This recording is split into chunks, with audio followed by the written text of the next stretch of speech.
It is my great pleasure and honor. These are kind of standard words, but I really feel them. I've been embarrassing George since he got here with the effusiveness of my fandom, but I really like what this guy has to say. And his way of looking at things has really impressed me as being astonishingly syncretistic and humanistic and all the qualities that I look for in my own views of things. So I will simply guarantee you that you're in for a treat this morning. George Dyson is a historian of technology, and he has written several books, the most recent of which is the one that you have. And he is a kayak builder and a man of many interests. And now I just want to invite him to the lectern and ask that you give him a warm welcome. Thank you. Thank you. Thank you very much. So, yeah, I'm very happy to be here. I had not a moment hesitation when I was invited to, because you guys are producing tools that I use and have been very useful to me. My original training is as an old school boat builder. So when I think about control points on a spline, that's what it looks like. And I spent a lot of years trying to bring back these extinct kayak designs that go back 10,000 years. So a long, long period of incremental evolution. And then one day in about 1990, my sister, who reviews software, sent me a package she couldn't use in review, and it was Ashlar Vellum 3D software, and Apple gave me a computer. And so suddenly I was able to do 3D models of these boats, and it changed everything. It was revolutionary. So these were all running on an Apple with 2 megabytes of RAM, and that was hot stuff then. Me and one other architect were the only people in our town who had CAD. And so we were able to do these fully three-dimensional wireframe models. Everyone else sort of left wireframe behind to go to solids and surfaces, but I'm totally happy because the kayaks are wireframe. All I want is wireframe, because what I build actually are wireframe boats. So I'm happy sort of in this forgotten period of CAD history. And I would still be there. That's still what I would be doing. I wouldn't be here at all, except I came to Phoenix. It's hard to imagine, 30 years ago. My sister ran a conference just like this, about the same size group, personal computing. That's her. That was nothing digital, just letters you put up on the felt board. And that was the state of software industry at the time. So number one was Tandy. Probably some of you remember Tandy, but they were way, way ahead of anybody else. So Microsoft is down there number 4. VisiCorp was number 2, who had VisiCalc, were suddenly getting to the top, and Microsoft was way. So there's some of the characters: Dan Filstra, who was the co-founder of VisiCalc, Bill Gates, Gary Kildall, remember DR DOS, who sold his OS to Bill for $50,000. John Sculley, who was the sort of adult supervision at Apple. Steve Jobs there, I think in his first suit with Michelle Preston of IBM. So IBM was suddenly realized Apple was actually a threat. And there's Steve with John Sculley. So it was a very interesting time, my sister and Bill.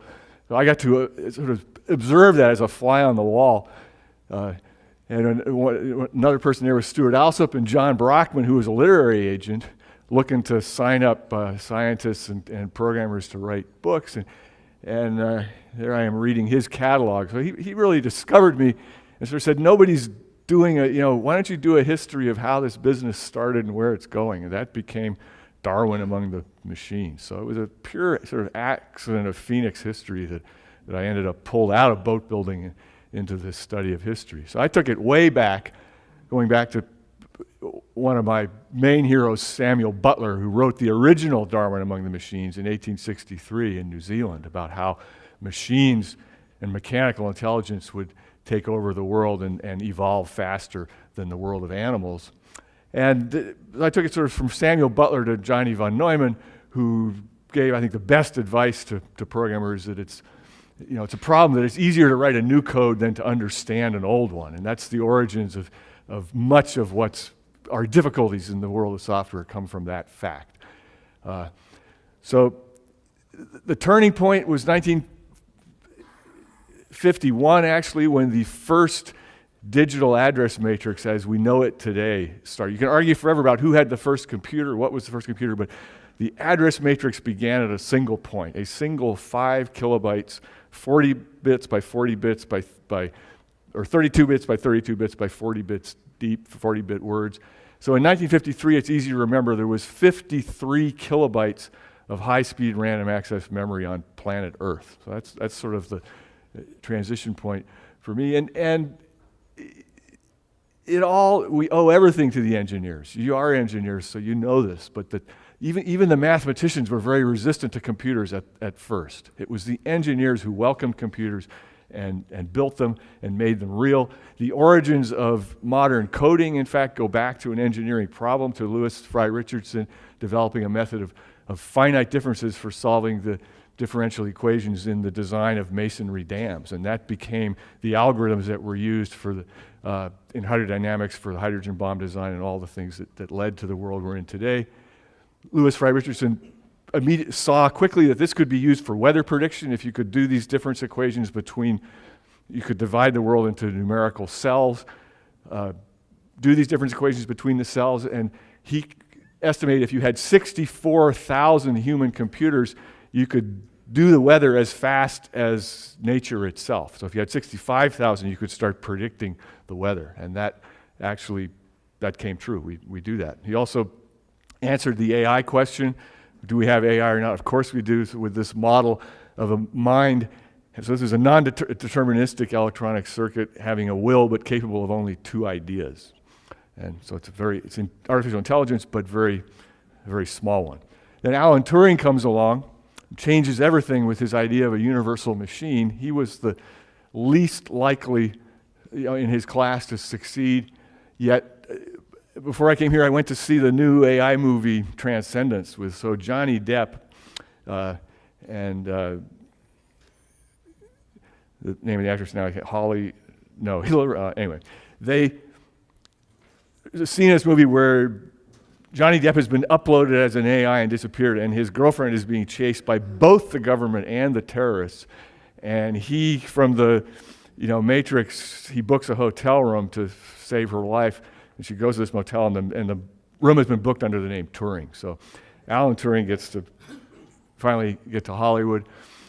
At age 23, he publishes this paper that had no connection to the real world. He was trying to prove a logical point that arguing against David Hilbert, that if given any sequence of code, there was no systematic way to determine in advance whether that sequence is a provable formula or not. And Hilbert believed the answer was yes, and Alan Turing believed the answer was no, and proved this by inventing a computing machine in theory, that could solve any problem, and then proving that one of the problems this universal machine could not solve was Hilbert's question. So it was called the Entscheidungs problem. So this had no connection to the real world.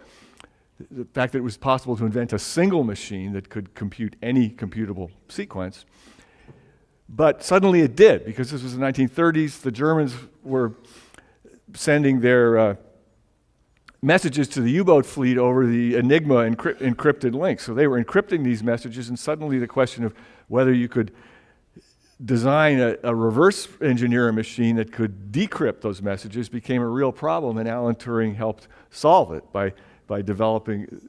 These machines were called bombs, and they effectively were able to imitate the state of an arbitrary sort of unlimited number of German machines, and eventually find the key and decrypt those messages and help England win the war. Then they built Colossus, which was even faster. than the electromechanical machines, it had a vacuum tube memory. So that's the first high-speed electronic memory that works at the speed of electrons and the speed of light rather than the speed of sound. So Alan Turing in 1946, when England was way, way ahead of the United States in computing. The British strongly had the lead. Alan Turing, even on the machine he designed that finally got commercially produced in 1951, the Ferranti, he insisted it have a true random number generator on the motherboard of the machine. So he was way ahead. I think Intel only got that last year. So he knew what the NSA was up to, and he didn't trust pseudo-random numbers. They had to be fully generated by real electronic noise. He made the statement that being digital should be more interest than being electronic. And then Johnny von Neumann shows up, who's also a pure mathematician, a logician, was very familiar with Turing's work, and always credited Turing with the idea that Alan Turing gave us this one-dimensional computational universe. The model was a finite but unlimited tape, and what von Neumann did was make that two-dimensional, give us a two-dimensional memory where you could go to any sort of two coordinates on the chessboard and pull out a string of bits, made it infinitely faster and work. So the argument's been, how much did von Neumann take from Turing? Did he credit Turing? Of course he credited Turing, and of course he read Turing's paper. If you go to von Neumann's library, where his engineers worked, all the volumes of the London Mathematical Society are in perfect shape, perfect condition on the shelves, except one volume, the volume with Alan's paper, and it's completely disbound by the engineers looking at this paper so carefully. So von Neumann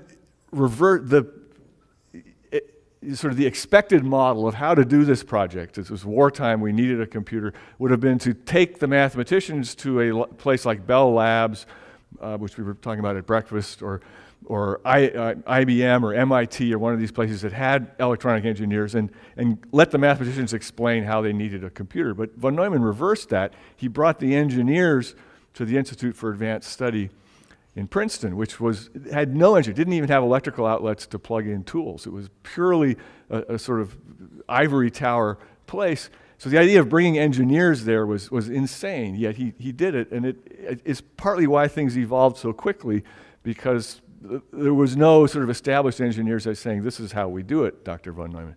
So if you go in the front door, you see Professor Veblen, who was the first professor, in the corner next to Einstein, who has the biggest office with the windows. Von Neumann is next to the tea room. But if you go to the second floor, who's above Dr. von Neumann is Dr. Gödel.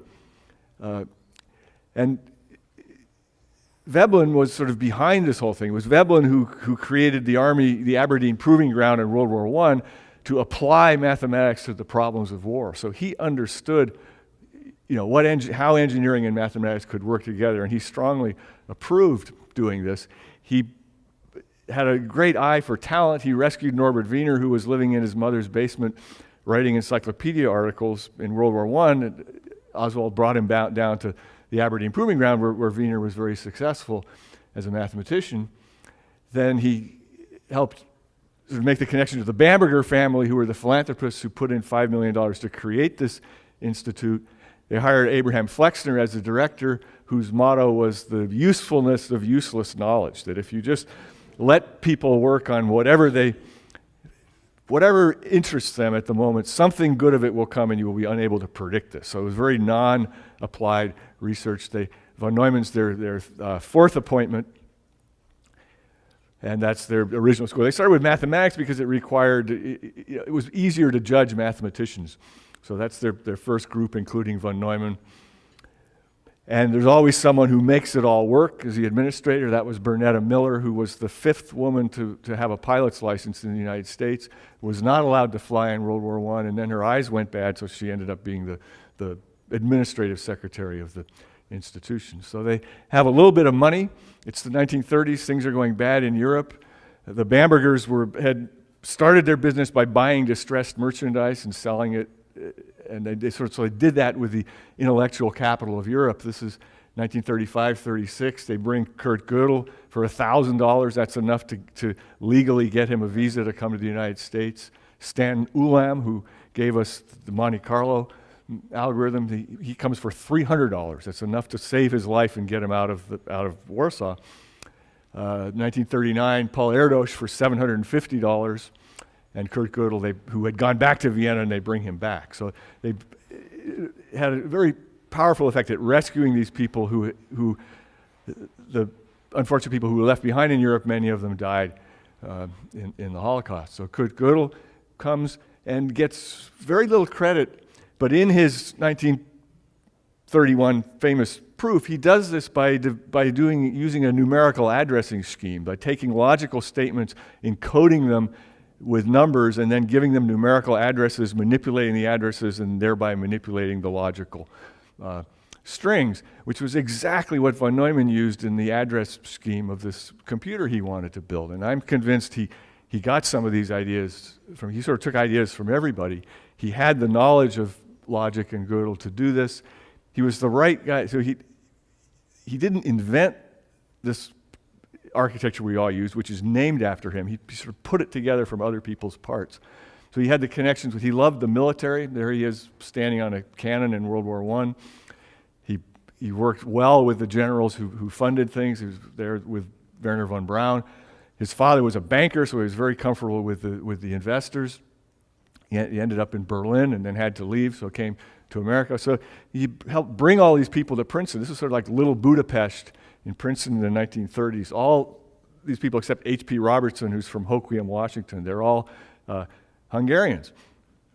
And they end up at Los Alamos. So von Neumann, Dick Feynman, Stan Ulam, pure mathematicians who suddenly are being allowed to play with high explosives, machine tools. They loved it, and they never went back. They couldn't go back to teaching first year logic in university. So von Neumann's great contribution was the implosion, sort of the understanding the stationary detonation waves to make a critical mass critical when it was a less than a critical mass, and that huge success. So the government and everyone else said, well, what do you guys want to do next? And von Neumann said, I'm going to do computers. That's the next big thing. It's bigger than bombs. So at that time, all we had in America was one single computer, the ENIAC, built at University of Pennsylvania for the Army. It was so big you walked in the room and it was all around you. It was actually a parallel processor. It had 20 cores that worked like a multiple core machine does today. It was very ahead of its time, but von Neumann could see how this could be improved. So he very quickly helped write a report on what the next machine would look like. And this is where we get the classical von Neumann architecture. Things like an adder had to be invented. He's using sort of a neural model. There, the central arithmetic, the central control, the memory, recording medium, and the input and output. That's what we call the von Neumann thing, which he would be just devastated, I think, to come back today and find that this crappy architecture that was so primitive is named after him. He was thinking far ahead of that, and that we've been stuck with that for 60 years would be an embarrassment. A standard number is 30 binary digits, so that's what we call a word. Willis Ware, who was the last of the original, so he brought a group of the ENIAC engineers to build this new machine. Willis was the last survivor who died last year, and made I think the best statement that we can argue forever about whose ideas they were, but it was von Neumann who was in the right place at the right time with the right connections to put all this together. And he not only put it together, but he traveled around. I think that's one reason we have the von Neumann architecture, because between 1946 and 1955, Clary, his second wife, says, we crossed the country 28 times by car. And he was going around as the evangelist, telling people that this world of computing was on the way. He was privately consulting for IBM already in 1945. So all the ideas went directly into headquarters at Poughkeepsie. They brought him up 2 days a month. They sent a limo down to pick him up, took him up to Poughkeepsie. So all those ideas went straight into IBM. He was also working with RCA, with Vladimir Zworykin, who brought the world sort of consumer television, and had the big RCA labs at Princeton, which is really the reason this project was built there.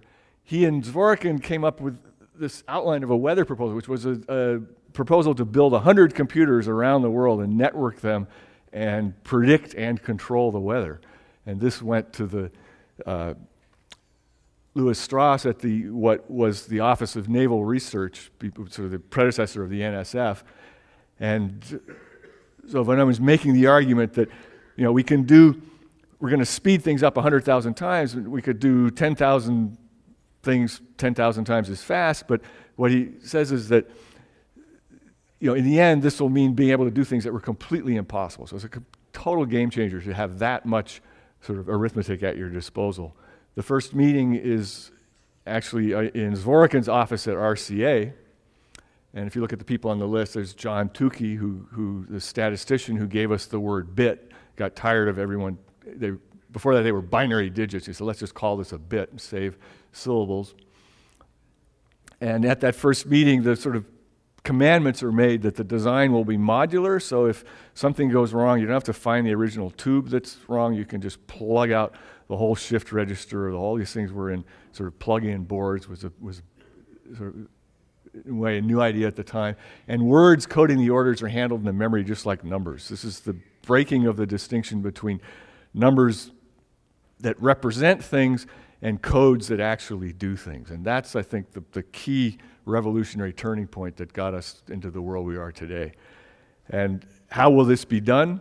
There's a piece of paper that crumpled up, and Julian saved it. He had the knack, beloved of a historian like me, to save stuff. So it says, let a word, 40 binary digits, be 2 orders. Each order is a command and an address. And as far as I know, that's the origin of the command line that we all still use. So this was all predicated, and the reason RCA was involved, RCA was going to build the thing called the Selectron, the Selective Electrostatic Storage Tube, which was a 4,000-bit digital memory inside a single vacuum tube envelope. It was like a USB stick that plugged in with 8 pins and gave you 4,000 bits of purely digital memory. Didn't happen. They didn't execute it in time, to solve the problems von Neumann was trying to do. But the fact that they built the architecture of the machine around believing this memory would be there is one reason the architecture survived so well. When we did get core memory and solid state memory, the architecture didn't have to change. It was it was waiting for that in the first place. Where could they do this? There was no room in the building. The only available room was Kurt Gödel had an office for a secretary, but he didn't want a secretary. It made him nervous, so room was kept. It was the only empty room, this tiny little room number 211. So that's where the project started, right next to Kurt Gödel. They started writing reports and immediately publishing them. Nothing was patented. The reports were all typed by Akrovo Emanuelidis, who's the last of the original group still alive. She still lives in Rancho Palos Verdes and saw the whole thing she was hired when she was 16. And then, so the first 5 months, they spend just a little under $10,000. That's all it took. And now they've spent the first $4 on electrical work. That was the beginning of the end. The engineering was coming in the door, and they hired an engineer. Up till then, they had no engineer. Von Neumann consulted with Norbert Wiener up at MIT. Who can I get to build this thing? And Norbert Wiener said, there's no question, Julian Bigelow, who was his assistant during World War II. And Julian's daughter has this family story that when Julian was 3 years old, he took all the doorknobs off the house, and it took him a long time to put them all back. He was a hands-on, a real engineer. He paid his own way to MIT, delivering milk in a Model T Ford. He grew up in a farmhouse. His parents believed in self-sufficiency, so they only had one electric circuit to power a water pump, and he snuck a wire down to electric light so he could study math and engineering and go to MIT. So if you look, this is part of his resume. So he gets out, he graduates from MIT, he goes to work for Sperry, who was the Sperry gyroscope company who were doing automatic control. So that's how he got that background. Then he goes to IBM, and he claims, somebody here may know if that's actually true. Julian claims he was the first person with the title electronics engineer at IBM. I'm not sure if that's true or not. Then he spends most of the war with Norbert Wiener at MIT working on anti-aircraft fire control. And then he goes to the statistical research group of the Applied Mathematics panel, where he's looking at the reliability of munitions, particularly rockets that were housed in the wings of fighter planes. And if you had a bad rocket, it wasn't just a bad rocket, it would take the wing off the plane. So the question became, without testing every rocket, how do you predict the reliability of these things? So he's very interested in reliability. And then he was a member of the Macy Conference on Teleological Mechanisms, which is what became the cybernetics movement. So with Norbert Wiener, he produces in 1941 this secret report on anti-aircraft fire control for Warren Weaver, who's looking at a lot of options, but they sort of pull Wiener and Bigelow in from left field to develop this statistical predictor. And this, you don't need to read, but this single page is sort of, it's the entirety of Paul Sappho's talk yesterday about prediction, but the essence of it, the fact that there's certain things that are fixed trends, like Moore's Law or something that you can assume are predictable, and then there's the unseen black swans that are absolutely unpredictable, and then there's the forces that come in from one side. And how do you optimize that to have the best chance of hitting a target? In 1940, at that time in the war, 1 out of 2,500 anti-aircraft shells scored a hit on a plane. It was a very poor process, and so any improvement was important. And remember that Norbert Wiener's first work after Veblen rescued him after World War I was in Brownian motion, completely unpredictable motion. So he had this deep mathematical understanding of sort of the predictableness of unpredictability. This was the problem. You fire the shell, it's 20 seconds before the shell gets to where it explodes, and the pilot, you're trying to be where the airplane is, but the pilot is trying to be somewhere else. It's a very, very difficult problem. So Julian Bigelow, if you note the date, this is December 2nd, 1941, so that's 5 days before Pearl Harbor. He sends this 58-page letter to Warren Weaver explaining what they've done, that there's no way to really predict. All you can do is look at what happened in the past and reverse it in time forward, and that gives you the lead you want to try and hit that airplane. But of course, a pilot clever enough to fly perfectly at all times undoubtedly would be clever enough to detect the mode of his self-betrayal and frustrate Archie by sloppy flying. So you're dealing in technology, you're dealing with these forces, but here you're dealing with someone who's actively trying to avoid you. So he produces this list of maxims for ideal prognosticators, which are sort of like Bigelow's 10 commandments for prediction, and they're amazingly, I think, well thought out and important. I won't read them all, but the main one is that you have the signal, and then you have noise introduced, and you want to eliminate the noise immediately, not carry the noise through and then process the noise and sort of amplify the errors. The same reason that on a transatlantic telegraph cable you put repeaters and you denoise the signal at steps along the way rather than at the ends. Never estimate what may be accurately computed, never guess what may be estimated, and if you do guess, never guess blindly. It seems obvious, but he listed these things. So they go on, he ends up 14 of them. And then they actually build a test machine. George Stibitz comes in and reports on it, and they're astonished. They have this machine, they have a red light going around the room at random, and then the sort of mock-up gun controller is following it with a white light, and it surprises the people from the Army who come to look at how accurate it is. It's almost, I think it's a miracle, but there's no chance of getting this thing actually built. It's not going to be of any use for the war. So Norbert Wiener is there running this thing, and Julian remembers that he was so excited that he was actually finally doing something for the war that he started puffing harder and harder on his cigar, and the room was full of smoke, and so it must have been a spectacular scene. He was really flying on cloud nine. Norbert wanted so much to help. He was absolutely against atomic weapons as weapons that were only of use against civilian targets, but he was all in favor of anti-aircraft guns because they were attacking the the aggressors. All that research led directly to cybernetics. It also led to information theory in that the secret report to Warren Wiener Bigelow make the statement that it's really at the heart of Shannon communication theory, that you must have a repertory of possible messages, and over this repertory, a measure determining the probability of these messages. And Shannon was involved, and that's really where Shannon information theory came also out of that work. Then Bigelow starts building this machine where he used all these ideas, because the problem in the computer, you have these 1,000 40-bit words, and you're cycling through them, from instructions back to data and back 16,000 times a second. And every step of the way, you may have a noisy bit. And the whole problem of getting this impossibly complicated thing to work was really a noise control problem. How do you keep the noise from magnifying and growing? And then where are they going to put these people? Suddenly they have real engineers with soldering guns. The only usable space is in the basement adjoining the men's lavatory, to which you're most heartily welcome. So that's where they start out, in the basement, next to between the boiler room and the men's room in the basement, which until a few years ago was now the main server room for this institute, where all their servers sort of guarding the traffic in and out.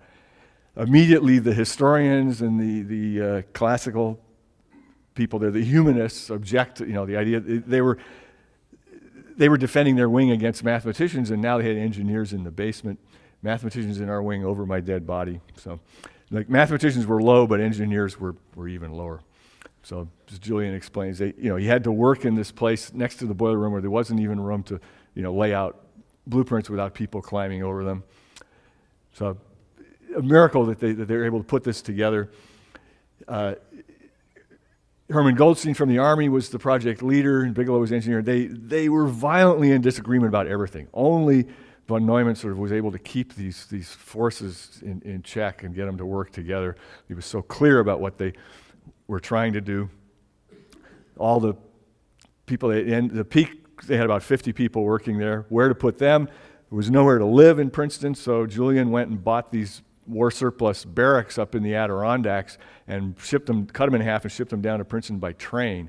And that's why I'm here, because my mother and father were both postdocs, and they met living in those barracks after the war.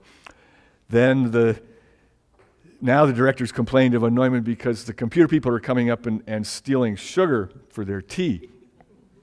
And it would be better for the computer people to come up to Fald Hall at the end of the day, after the scholars have left, and have their tea here under proper supervision.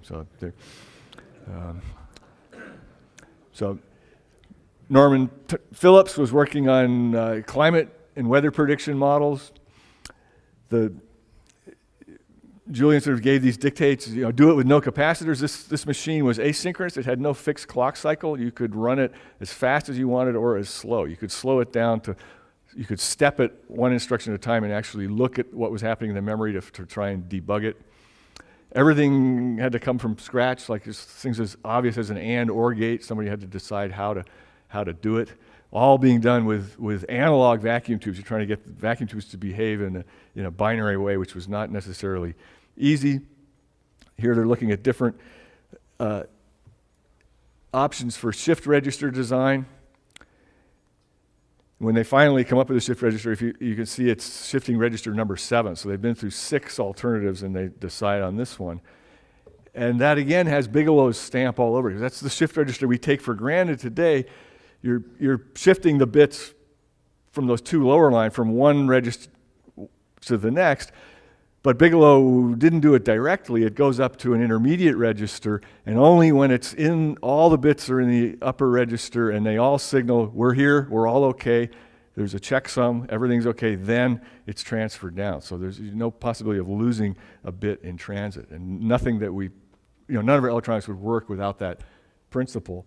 How to actually build it, Bigelow hired a lot of high school kids who actually did the repetitive work. Everything had to be done, replicated 40 times. That's the tube diagram. So the question was what vacuum tube to use, And IBM was starting to build computers, and they were building their own specially, more reliable vacuum tubes. But Bigelow, if you look at the machine, they have 1,979 6J6 tubes, and they chose the 6J6. It was the most common, cheapest commercial tube. You could buy at any drugstore. And from Bigelow's knowledge of this munition reliability in the war, he knew that those were actually the cheapest tubes were the most reliable. And that surprised people, but it was true. And so the whole thing was, this 686 was a twin triout, so it allows you to store one bit. It's a flip-flop in a single element. So there you had, 1952 it was one bit, and that's a USB stick today. So it's a direct line from there to here. That was the Selectron that finally came out in a 256-bit version. So they had the arithmetic unit done, but no memory. So this was their original try and get it running memory. That's a high-speed wire drive on two. They could get 90,000 bits per second in and out of that wire drive. That's a 40-bit word with a parity check on each end. And then von Neumann had already had the idea in the ENIAC times that you could store bits as charged spots on the face of a iconoscope, of a television tube, and that then you could sense the bits at the speed of light, and you could have a sort of matrix of them. In England, Thomas Kilburn and Frederick Williams had actually got this running already, so they were storing 2,000 bits on the face of a single cathode ray tube, but in a serial mode. They got this, so they had the first stored program computer at Manchester running in 1948. Bigelow went over to visit. James Pomerine, who later went to IBM, he got this working using 5-inch off-the-shelf, commercial oscilloscope tubes, and they were able to store 32 by 32 bits as a random matrix and go back to any spot. And so the idea of using, again, commercial tubes, they didn't have to wait for anything to be made. The amplifier was put right on the face of the tube, again, to not lose any signal over any sort of distance. We have solid-state memory, and we display it somewhere else, but at the beginning, and this is the timing circuits had, so they could go back in 25 microseconds to any particular spot and determine the state of the bit. You had only a seventh of a microsecond to make that distinction, whether it was a 0 or a 1. So that's the machine, which Julian was, I think, an absolute genius. This thing is built like a V40 overhead valve diesel engine with 40 of these, so one bit of each word is in a different cylinder. So you've got 40 cylinders of memory, and then all the arithmetic up top. It was a brilliant design, and then it's cooled, airflow cooling, 16 kilowatt cooling system. So each memory tube has its own logbook, because if one tube went bad, you lost all your memory. So it was a miracle they could get this to work as well as they did. These are the actual, so what we have, this is not a picture of memory displayed. This actually is the memory. At the beginning, the memory was pixels on the face of a tube, and then that got reversed.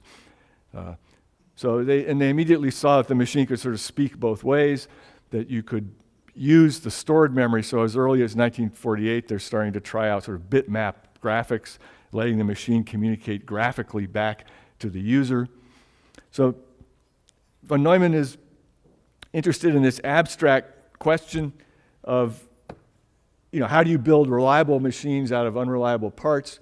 The engineers are actually having to get this to work. There's a few pages from their logbooks. Machine error, human. The debate always was it a human or machine problem? No use, went home. Before closing down in disgust, burning the midnight oil. The engineer gazing at, so you could actually look in the tubes and see what the memory was doing. Demonstration for Dr. von Neumann, and memory is turned to garbage. Impossible to follow this damn thing. Where's a directory? Sometimes it was just boring. Big trouble. Now they've had a drum failure, sort of what we call a disk crash. Arithmetic, there was always argument over, was it your fault or my fault? It was arithmetic, not input, output. Relaying back in the machine, this is Hedy Selberg's note, the one we put matches in seems okay. So here they're actually dealing with an IBM punch card input, output. False start, machine or human. Maniac lost its memory. The acronym for the machine was the Mathematical Numerical Integrator and Computer. Maniac regained its memory. Code error, machine not guilty. Found trouble in code, I hope. Damn it, I can be just as stubborn as this thing. The hell with it. Master control off, way off. IBM machine putting tar-like substance on cards, and now the next note is the tar, it's actually tar melting out of the roof. This is New Jersey in the summertime. It's so hot in the machine room. They had a problem because the refrigeration units drew such a big current that induced current would wreck the memory. So you had this sort of choice between air conditioning or screwing up the memory. So when it was very hot, it was very difficult to keep things running. Here, a mouse has climbed into the blower behind the regulator rack, set blower to vibrating, result, no more mouse, and a heck of a racket. And here lies mouse, born, died 4:50 a.m. So you know this was actually during a hydrogen bomb calculation. They would run these all night. And this engineer has written, here lies Marston mouse, and that's a insult at Marston Morse, who was the pure mathematician who objected to the engineers taking too much sugar. So high speed was 16 kilocycles, and low speed was usually about 2 kilocycles. So the machine was running very slow by modern standards. All calculations had to do these huge, thermonuclear calculations and weather predictions for the entire northern hemisphere. They were partitioned into little pieces, and they run the parts. And then every part had to be duplicated twice, and then you moved on. So here, I've now duplicated both results. How will I know which is right, assuming one result is correct? This is now the third different output I know when I'm licked. And now we sort of come into the modern era. This is 1958 at the end of the project. So all troubles were code troubles. The hardware is becoming reliable, but the software is becoming the problem. That's sort of the world we're left with. They did, the theme of this talk, they were trying to do predicting whether thermonuclear devices would explode or not, trying to predict fission triggers for that. And then von Neumann said, well, let's just start with the hardest problem there is, predicting the weather. So they were actually successful at predicting the weather. Here's, of course, I've now got a 1-hour forecast. This is after about 2 days of work. So very quickly, by 1954, they were way ahead of nature, and were getting 24-hour predictions in half an hour, and that was immediately adopted. So all the weather prediction we get today is a result of that. Niels Baricelli there is trying to do what we would call genetic algorithms, letting things evolve within the memory space. And here, this is the same night, he turns off and then turns it over to the bomb calculations. So from creating a life to destroying a life, that's the universal machine the same machine can do both things. The hydrogen bomb design, of course, was successful. It was one of the first thing probably designed completely within the memory of a computer. So computers were doing engineering and design from the very beginning. So Oppenheimer, who went to his grave sort of trying to make us believe that he opposed the hydrogen bomb, actually was strongly supporting it at that time. Stan Ulam, a lot came out of this project. The Monte Carlo method, which was a classic case of Stan was in the hospital with encephalitis, told to stop thinking. So he decided to play solitaire and started thinking about solitaire games, and that's where we got Monte Carlo that Nick Metropolis expanded on. And did all the early Monte Carlo coding was done by Clary, Johnny's second wife, who he taught how, before the machine was finished, he taught her how to program. Johnny's daughter, Marina, told me a few years ago, you should come to Ann Arbor, Michigan. There's a filing cabinet you might want to look at in our basement, and in the bottom, it was full of all the private correspondence between Johnny and Clary, all those years during the war and after. So it's a marvelous first-person history of the origins of programming, where they're writing back and forth about all the problems they're running on the machines. She gets clearance. That's a 4-page code for a hydrogen bomb problem that would run 6 weeks on the ENIAC to give a 1-bit answer, yes or no. So Clary's one of the first programmers. So amazing to have her recollections. They were also, to sort of balance the scales from the machine that could destroy all life on Earth. They brought Niels Baricelli to look at creating what we would call artificial life. He's running 3 different universes at once, all within 5 kilobytes. And now here they're looking at, using the computer to actually design circuits. It appears we have thereby exhibited a machine which can reproduce, i.e. design itself. So as far as I know, that's the first sort of, onboard using the computer to optimize its own circuits, which was, again, von Neumann's idea about self-reproducing machines. Now the Institute is rather unhappy. It's becoming more and more people are coming from all over the world to use this machine. They're trying to pull the plug. So they're writing to the various experts, what should we do? We have three groups, one consisting of pure mathematics, one consisting of theoretical physicists, and one consisting of Professor von Neumann. And the advice was, he's done enough. It's time for him to stop, do something else besides computation. And so they pretty much, von Neumann leaves. If you look at what they did, with only that 5 kilobytes of memory, they worked on 5 main problems that were mathematically similar but on very different timescales. Nuclear explosions, shock waves, weapons effects, meteorology. So that on the other side, we have a scale in seconds, to 26 orders of magnitude of seconds. Biological evolution over hundreds of thousands of years, and evolution of stars and galaxies. And then what we can perceive as sort of in the middle, an 8-hour working day is somehow in the middle of the scale. So what von Neumann saw was that this machine would greatly expand our ability to do things over different ranges of time. He dies tragically at age 54. And on his deathbed, these are notes made by one of the people. He had endless people coming to talk to him as he was dying, that he's imagining he can no longer sit up to read or write, but he's imagining a machine that would project a book on a photosensitized surface, a phosphorescent pencil for writing on it, a device with options to move pages forwards and backwards, the luminous pointer to be in several colors with a method of erasure. So he's sort of imagining the iPad or something like that. And it was difficult but not impossible to be able to read and write purebred in consciousness without physical interference. And of course, CAD and computer assisted math is taking that one step further. You're actually able to build things just using your mind. So the machine is shut down. Bigelow, the last entry in the logbook, midnight, he's effectively kicked out. They pull the plug. So Bigelow is our last link to what von Neumann was really thinking, because von Neumann died without ever being able to sort of write down his thoughts. So we're not going to be able to read through this, but this is Bigelow telling us where he thought computing would really going. That it was a huge waste to have this machine and only use one, only sort of deal with one bit at a time, that computers could be organized entirely differently, and that why were we stuck in this serial, running processes only in serial mode, and that a big part of the problem was just that the computer eats instructions faster than programmers can write them, so we're writing these sort of very crude iterative programs just to try and keep the machine busy.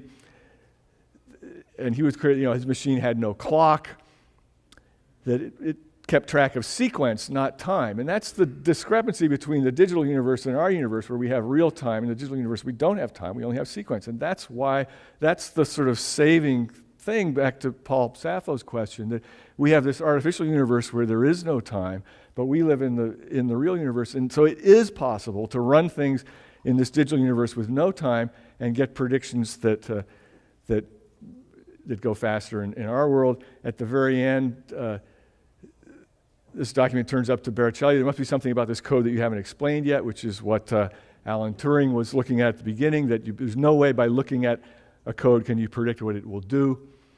Even in a perfect digital universe that Leibniz imagined 300 years ago, you can't predict what code will actually do except by running it. My feeling about the future is that we're actually living in an analog revolution where we're starting increasingly to treat the flow of bits the way we used to treat the flow of electrons within the vacuum tube. And I think that's a big part of our future. Thanks to all the people who let me in these archives to help, and the people who supported me in the years I did this research. This is the guys at Blue Origin, who's totally a Pro-E company. We have, I think, 300 seats of Pro. So it's been amazing for me to watch this world change so much.